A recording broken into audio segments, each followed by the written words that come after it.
नमस्कार छात्रों, मैं मंजुळा बीजोगी हिंदी शिक्षिका शरण बसवेश्वर उच्च माध्यमिक पाठशाला चित्रहಳ್ಳಿ ಹೊಳಲ್ಕೆರೆ तालुका चित्रदुर्ग जिला। बच्चों, हम वैज्ञानिक क्षेत्र में बहुत आगे बढ़ चुके हैं, है ना।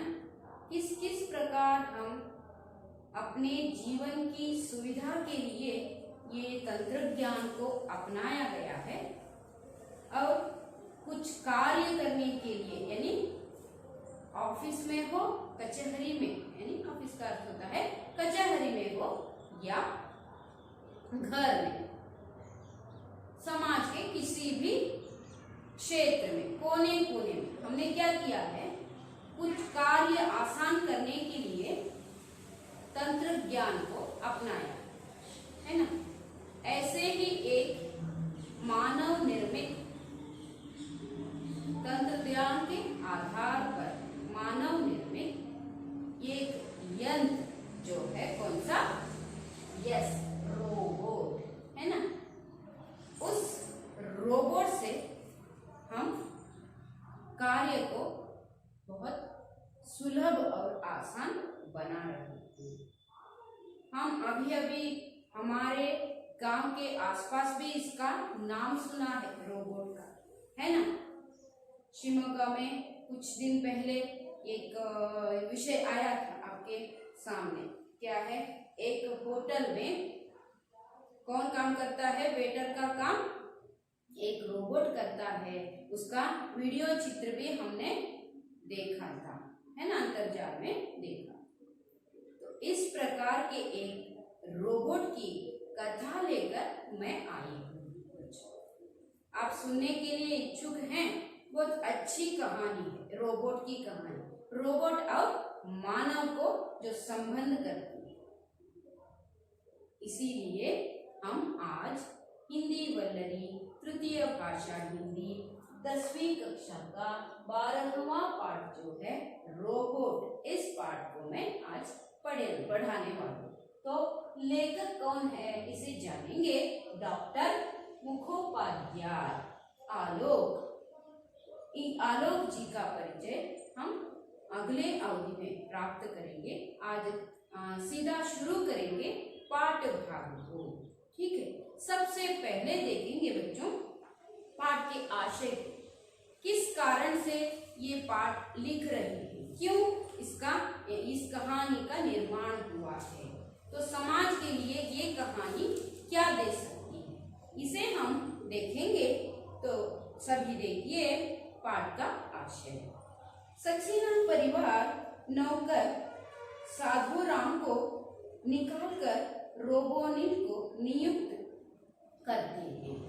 कौन? सक्सेना नाम का एक व्यक्ति है, उसके परिवार में नौकर साधु राम को निकालकर, अपने घर में काम करने वाले नौकर को निकालकर रोबोनिल को नियुक्त करते हैं। रोबोनिल कौन है?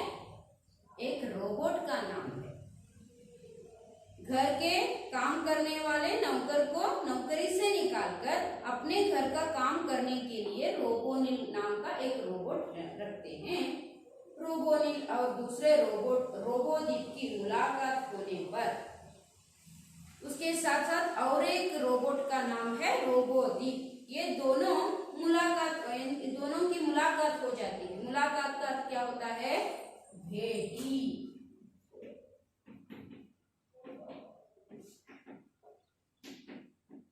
इब्रो भेटी आता है। कौन कौन? रोबोनिल और रोबोदीप नाम के दो रोबोट, उनकी मुलाकात होती है। तब होने पर उन्हें पता चलता है कि साधु राम की अब छुट्टी कर दी जाएगी। साधु राम कौन है? सक्सेना परिवार में काम करने वाला। उस व्यक्ति को छुट्टी मिल जाएगी, मतलब काम से निकालने वाले हैं। ये खबर उन दोनों को, रोबोट को पता चलती। उसकी नौकरी चली जाएगी।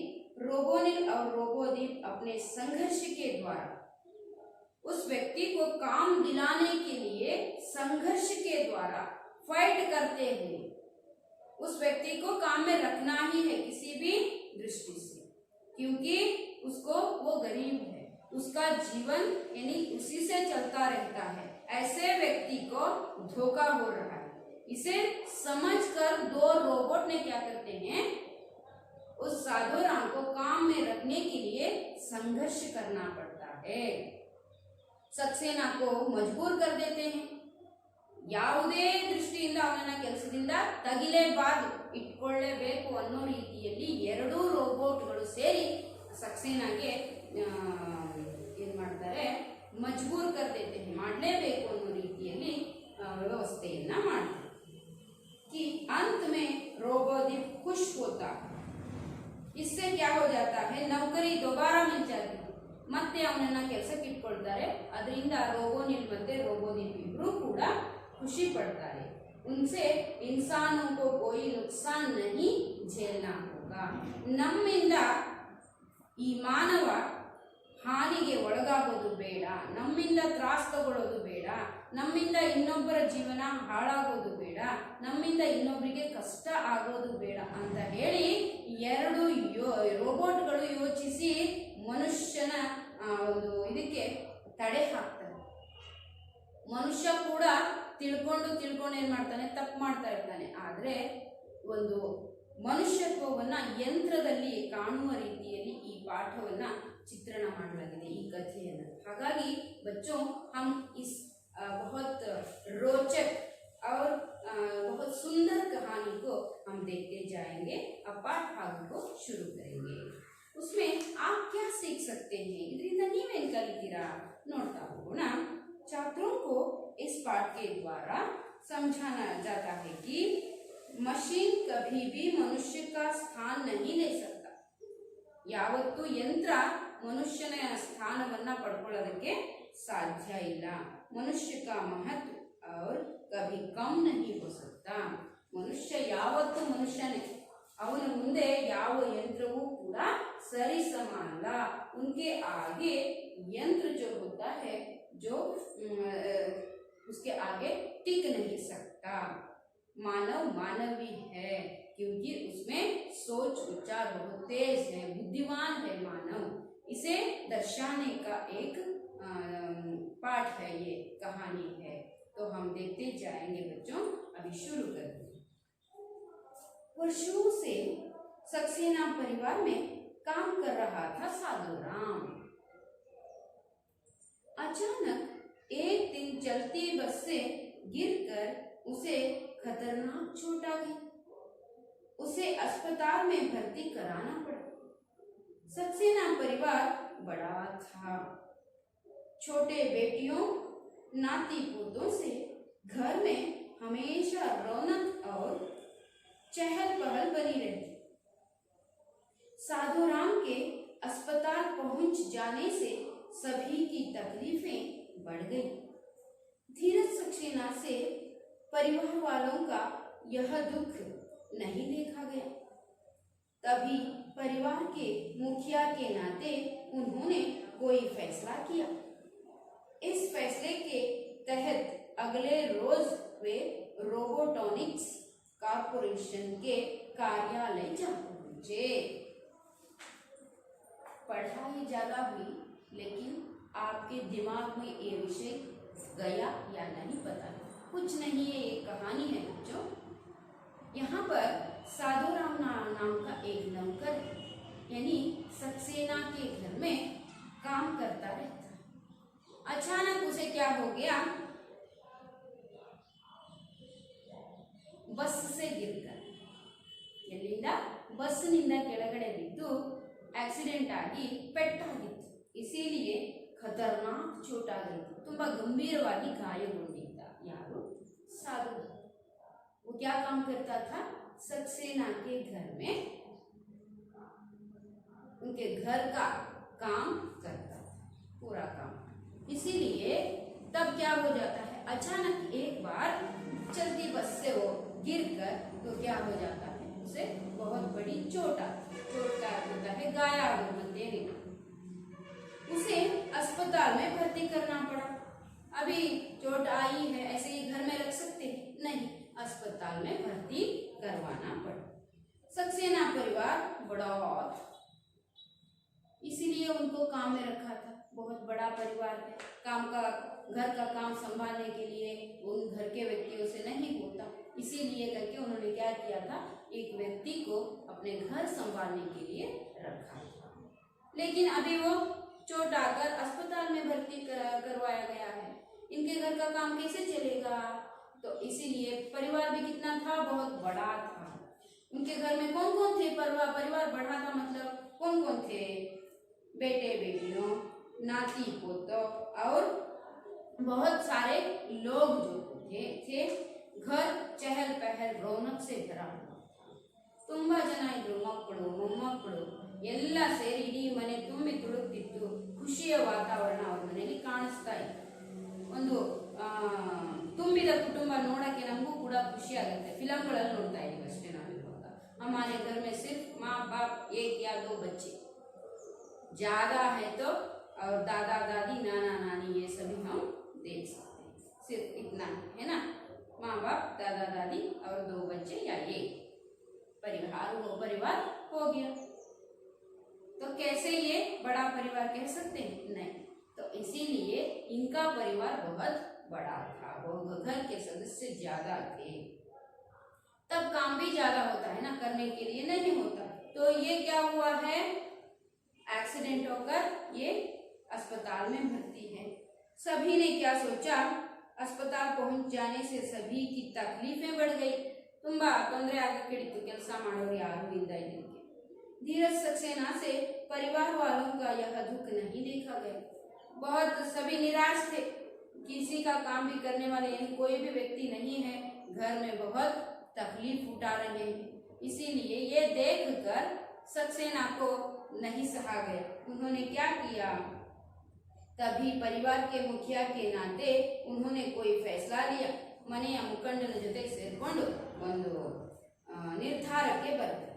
ಏನಂತ ನೋಡೋಣ। इस फैसले के तहत अगले रोज वे रोबोटॉनिक्स ಕಾರ್ಪೊರೇಷನ್ के कार्यालय जा पहुंचे। ಒಂದು ನಿರ್ಧಾರವನ್ನ ಮಾಡಿಕೊಂಡು ರೋಬೋಟ್ಗಳ ಒಂದು ಆಫೀಸ್ಗೆ ಹೋಗಿ, ಕಾರ್ಪೊರೇಷನ್ಗೆ ಹೋಗಿ ಭೇಟಿಯಾಗುವುದು ಅಂತ ನಿರ್ಧರಿಸಿ ಹೋಗಿ ಅಲ್ಲಿಗೆ ತಲುಪ್ತಾರೆ। ಹಾಗಾದ್ರೆ ಏನ್ ಮಾಡ್ತಾರೆ ಹೋಗಿ, ವರ್ಷ 2030 ನೋಡಿ, ಇದು ಯಾವ ವರ್ಷದ ಕಹಾನಿ?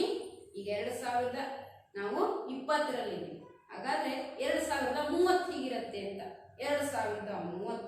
ಹಾಗಾಗಿ 2030 के नवंबर का महीना था, नवंबर ತಿಂಗಳು, ಅರ್ಥ ಆಯ್ತು। दफ्तर अभी खुला ही था, दफ्तर ಆಫೀಸ್ ಕಚೇರಿ ಅಂತ ನಾವು ಕರೀತೀವಿ। ಯಾವ ಕಚೇರಿ ಇದು? ರೋಬೋಟ್ಗಳ ಕಾರ್ಯಾಲಯ। ಹಾಗಾಗಿ एक रोबोट वैक्यूम क्लीनर से दफ्तर के फर्श को साफ कर रहा था। ಒಂದು ರೋಬೋಟ್ ಏನ್ ಮಾಡ್ತಾ ಇತ್ತು, ಆಫೀಸಿನ ನೆಲವನ್ನ ಒರೆಸ್ತಾ ಇತ್ತು, ಸಾಫ್ ಕ್ಲೀನ್ ಮಾಡ್ತಾ ಇತ್ತು। ಯಾವುದರಿಂದ ಒರೆಸ್ತಾ ಇರಲಿಲ್ಲ, ಕಸ ಹೊಡಿತಾ ಇತ್ತು। ಏನು? ವ್ಯಾಕ್ಯೂಮ್ ಕ್ಲೀನರ್ ತಗೊಂಡು ಒಂದು ರೋಬೋಟ್। उसके साथ साथ कंप्यूटर विद कृत्रिम बुद्धि, आर्टिफिशियल इंटेलिजेंसी ಅಂತ ನಾವು ಅದನ್ನ ಕರೀತೀವಿ। ಯಾವುದಕ್ಕೆ? कंप्यूटर विद कृत्रिम बुद्धि ಅಂದ್ರೆ आर्टिफिशियल इंटेलिजेंस का समावेश रोबोट में करने में सफल हो गए।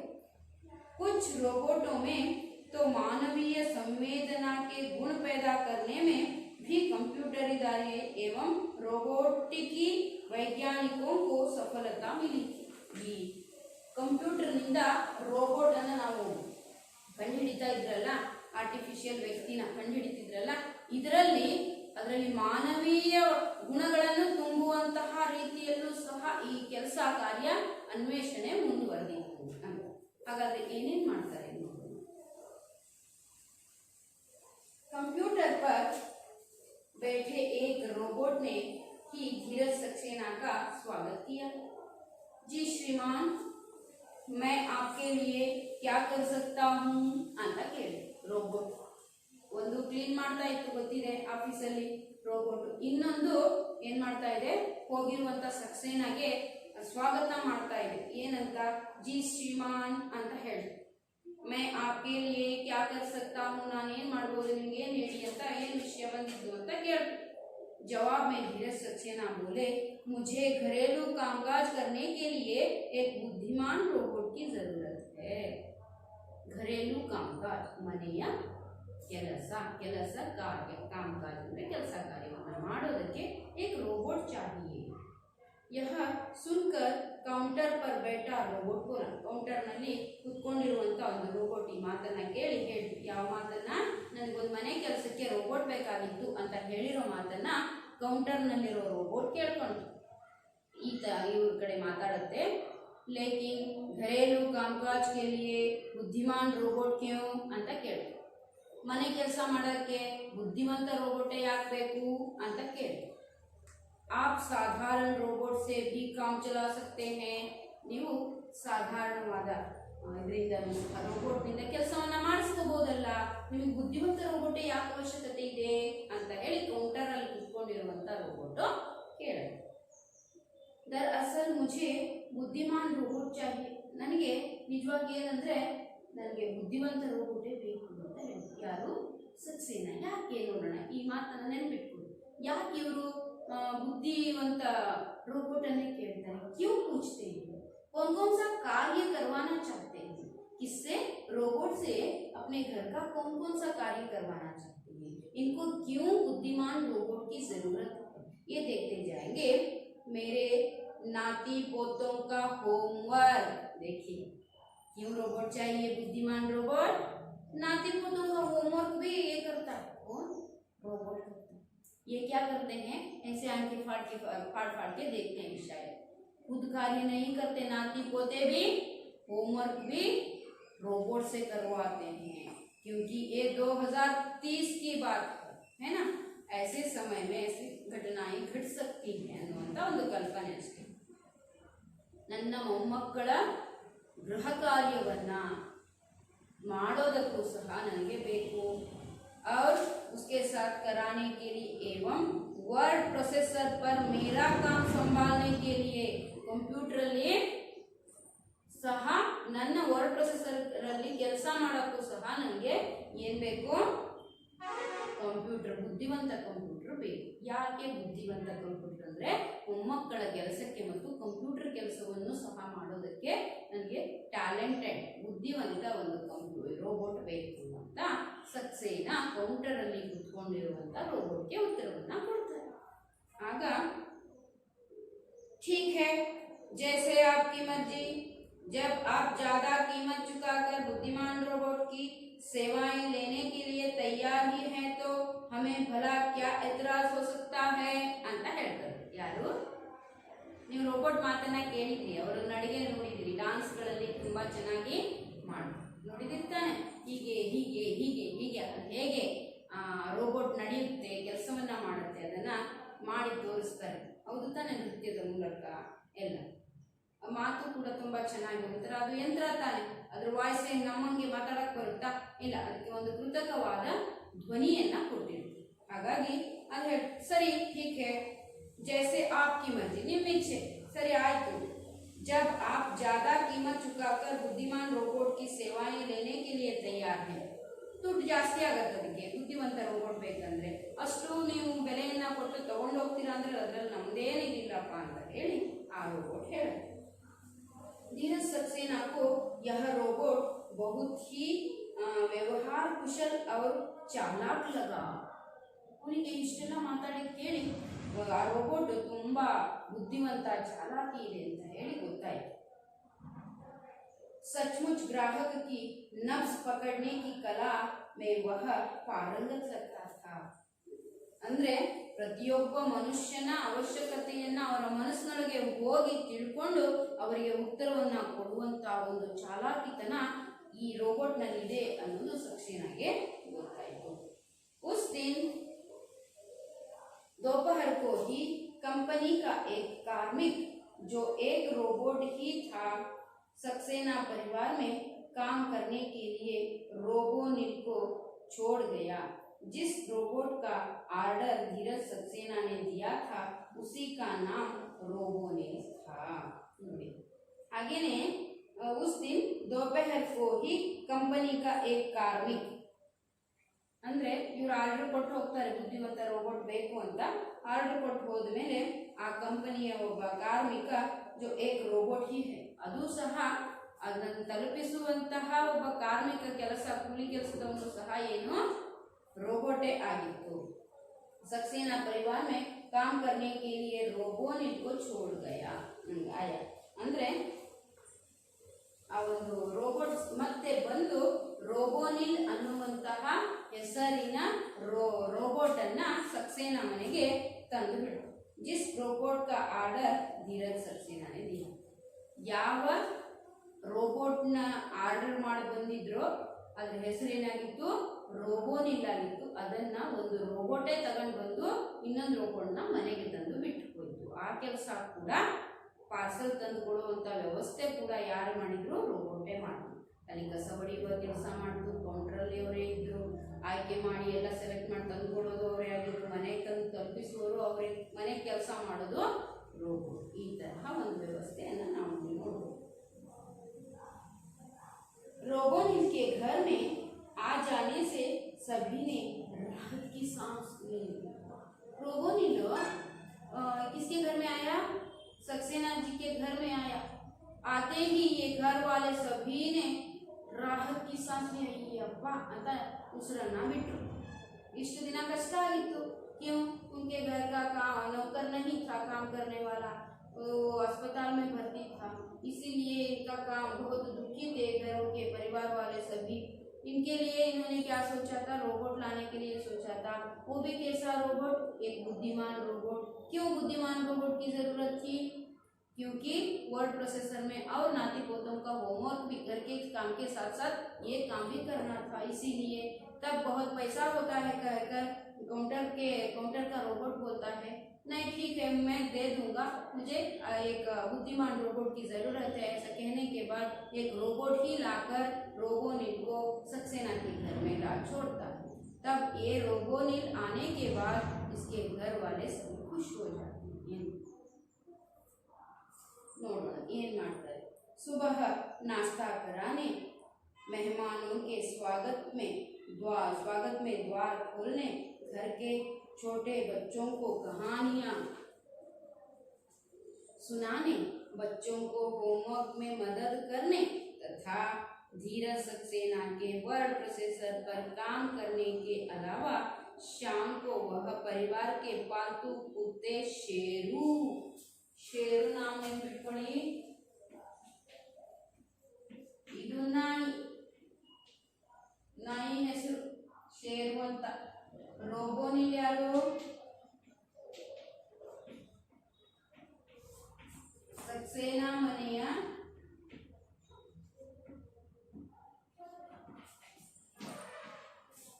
ಕೆಲಸ ಮಾಡುವ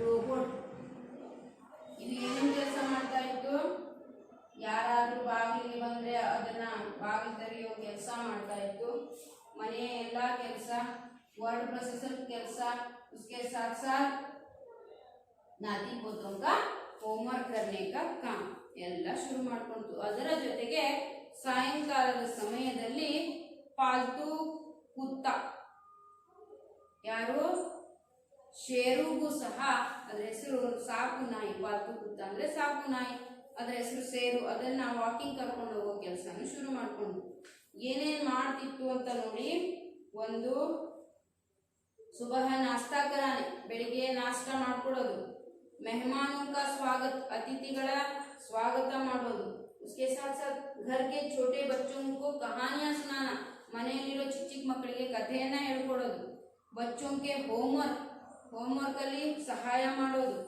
आमेले उसके साथ साथ वर्ड प्रोसेसर में काम शाम को क्या करता था शेरू को वॉकिंग के लिए भी ले जाता था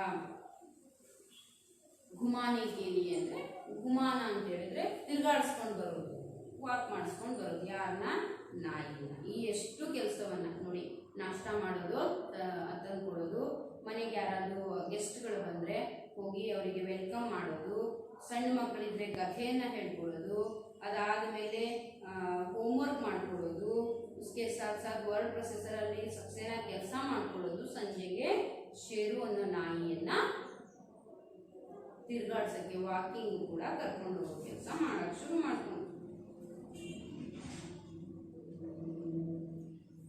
रोबो ने रोज शाम को शेरों को टहलाने के लिए जाता था ಏನ್ ಮಾಡ್ತಿತ್ತು ದಿನ ಇದನ್ನ ಕರ್ಕೊಂಡು ಹೋಗೋಕೆ ವಾಕ್ ಕರ್ಕೊಂಡು ಹೋಗೋ ಕೆಲಸವನ್ನು ಸಹ ಮಾಡ್ತು ऐसे में एक दिन उसकी मुलाकात रोबोदीप से हो गई रोबोदीप उसी मोहल्ले में रहने वाले शर्मा परिवार के कुत्ते जबरू को घुमाने आया करता था दोनों रोबोट के बीच दोस्ती हुई तो शेरू और जबरू भी आपस में हिलमिल गए ನೋಡಿ ಏನಾಗುತ್ತೆ ಅಂತ ಹೇಳಿದ್ರೆ इतना सारा काम करके शाम के समय रोबोनिल क्या करता था सक्सेना परिवार में जो एक पालतू कुत्ता था उसको घुमाने के लिए ले जाता था तभी और एक शर्मा परिवार में भी एक रोबोट काम करता था उसका नाम क्या है रोबोदीप वो भी क्या करता था शर्मा के घर में पाला हुआ जो कुत्ता था उसका नाम जबरू शर्मा के घर का कुत्ता जबरू सक्सेना के घर का कुत्ता शेरू शेरू को लेकर कौन आते थे रोबोनिल आते थे जबरू को लेकर रोबोदीप आते थे ठीक है इसीलिए ये दोनों कुत्ते को घुमाने के लिए आती थी तब दोनों की मुलाकात होते ही दोनों हिलमिल गए वैसे ही ये शेरू और जबरू भी हिलमिल गए ಇಬ್ರು ಸಹ ದೋಸ್ತರಾದ್ರು ಎರಡು ರೋಬೋಟ್ಗಳು ಅದೇ ರೀತಿ ತಿರ್ಗಾಡಕ್ ಬಂದಿದ್ವಲ್ಲ ಎರಡು ನಾಯಿ ಅವು ಸಹ ಏನಾದ್ರು ಸ್ನೇಹಿತರಾದ್ರು ಆದ್ಮೇಲೆ ಏನೇನು ವಿಚಾರ ಮಾಡ್ತವೆ ಏನೇನು ಕೆಲಸ ಮಾಡ್ತವೆ ಅದನ್ನ ಮುಂದಿನ ತರಗತಿಯಲ್ಲಿ ನಾವು ನೋಡೋಣ ಇಲ್ಲಿವರೆಗೆ ಇಷ್ಟು ವಿಚಾರಗಳನ್ನ ತಾವು ತಿಳ್ಕೊಂಡಿದ್ದೀರಾ ಇದರಲ್ಲಿ ಬರುವಂತಹ ವ್ಯಾಕರಣ ಭಾಗ ಆಗಿರ್ಬೋದು ಪ್ರಶ್ನೆಯ ಉತ್ತರಗಳನ್ನ ಹುಡುಕಿ ಅಥವಾ ತಿಳಿದು ಬರೆಯಲು ಪ್ರಯತ್ನಿಸಿ ಅಂತ ಹೇಳ್ತಾ ಇಲ್ಲಿಗೆ ಇವತ್ತಿನ ತರಗತಿಯನ್ನು ಮುಗಿಸ್ತಾ ಇದ್ದೀನಿ ಧನ್ಯವಾದ